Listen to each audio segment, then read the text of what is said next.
We're all grappling with so many unknowns. What's one more thrown into the mix? Still, the news this weekend confirmed on the front page of the local newspaper this morning that our school superintendent has submitted his resignation and that he intends to be gone before the start of the school year. It felt like another punch to the gut. Just when we need more leadership, we're getting less. Which is not to say his leaving is all that surprising given his battles with the high school staff and the understanding that his contract after this year was not going to be renewed. Still, for someone like me, who's worried about whether our school systems are even up for the challenge of reopening in a pandemic crisis, the loss of the person at the very top is causing alarm bells to sound in my head. I've been spending a lot of my time looking at what our daily schedules might look like as we start the year in remote.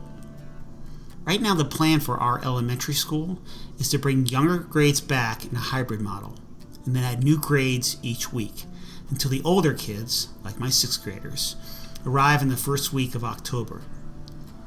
And then our school is shifted into hybrid. The more I look at different options for scheduling, the more tangled my brain becomes about how to make it work successfully. Maybe we just have to live with making it work at all.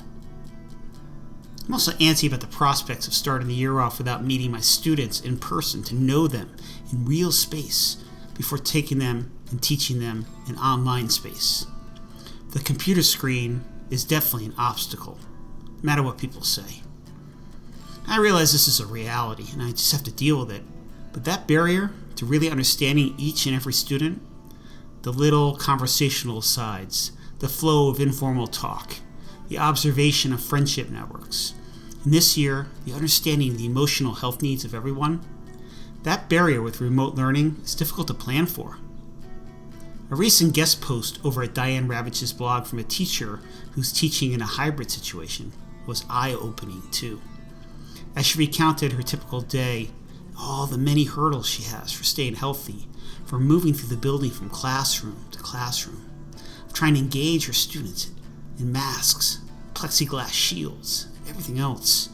I felt real tense reading it, and I remain tense and anxious as we move ahead with our planning, which thankfully does include 10 days of teacher-only gathering for professional development and more. I just wonder if that's going to be enough.